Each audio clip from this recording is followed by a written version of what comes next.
Bonjour à tous et bienvenue dans votre revue de presse du vendredi 22 juillet 2022. À la une des journaux, le Sénégal sur le toit de l'Afrique lors des CAF Awards. Le journal Le Témoin quotidien met à la une la razzia du Sénégal. Dans Record, le Sénégal rafle tout. Joueur de l'année Sadio Mané, entraîneur de l'année Aliou Cissé, équipe nationale de l'année Sénégal, but de l'année Pape Ousmane Sakho, jeune joueur de l'année Pape Matar Sarr. Sadio Mané égale ainsi El Hadji Diouf et dédie son trophée à la jeunesse du Sénégal. Dans Vox Populi, le Sénégal rafle 5 des 7 trophées majeurs. En politique, Direct News, Cheikh Ba en meeting à la Médina. Messi draine des marées humaines et fixe de nouveaux repères. Dans Tribune, en caravane à Pékin et à Diamaguène, Bougane fait le plein et maintient le mot d'ordre, tout sauf Macky. À la une de l'exclusif, campagne électorale en prélude aux législatives. Sale temps à Benno Bokk Yakaar, Darou Mousty Reni Diagne Fada, Parcelles Assainies Bout Amadou Ba. Dans l'évidence, Bougane Gueye Dany exprime: il ne suffit pas d'être candidat pour plaider la cause des populations. Exécution du programme de reconstruction des aéroports du Sénégal, Aliou Sarr séduit Macky. Dans le mandat, Macky salue le travail abattu par Alioune Sarr. Campagne électorale à Matam, accueil musclé pour Sonko.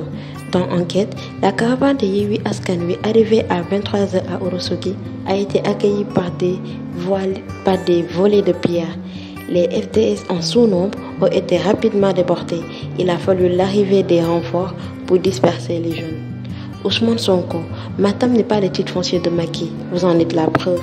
La caravane est attendue aujourd'hui dans le fief de Farba Ngom. Passage de Mimi à Kaolack, Benno Bokk Yakaar menacé par la guerre des pancartes. Affaire Idrissa Goudiaby, Guy Marius Sagna, nous exigeons le départ du procureur Ismaïla Diallo et nous saisirons l'ordre des médecins de l'IGAJ. Dans le vrai journal, profession procureur, joue-t-il leur crédibilité? Également, Rewmi Quotidien se questionne. Législative 2022, vers un faible taux de participation? Pape Diop, le leader de Bokk Gis Gis Liggéey, veut une assemblée au service exclusif du peuple. En renfort à Sonko, à Matam, Barthélémy Dias disait à Bakel: débarrassez-vous de la poubelle en votant pour Yewwi Wallu. Criminalisation de l'homosexualité à la une du journal Le Quotidien. Benno maintient son orientation.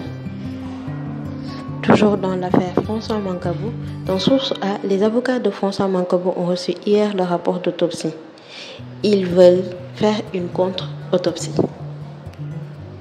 Entrave par des mouvements d'humeur abusifs. La militarisation totale de l'hôpital principal de Dakar. La solution? Dans Libération, plusieurs comptes de clients siphonnés après des retraits frauduleux. Une alliance mafieuse débusquée à Orabank. Agent du back-office Banque Digitale, Babacar Tal fournissait toutes les informations des clients aux fraudeurs et recevait une commission après chaque opération. Dans Dakar Times, la société d'études et de réalisation des phosphates de Matam traîne une dette de près d'1 milliard. Collision entre un camion et un car, le film de l'accident qui a fait 5 morts au lac Tanma à Diender. Collision entre un camion et un car. Un accident fait 5 morts au lac Tanma à Diender. Plusieurs blessés graves évacués à Thiès.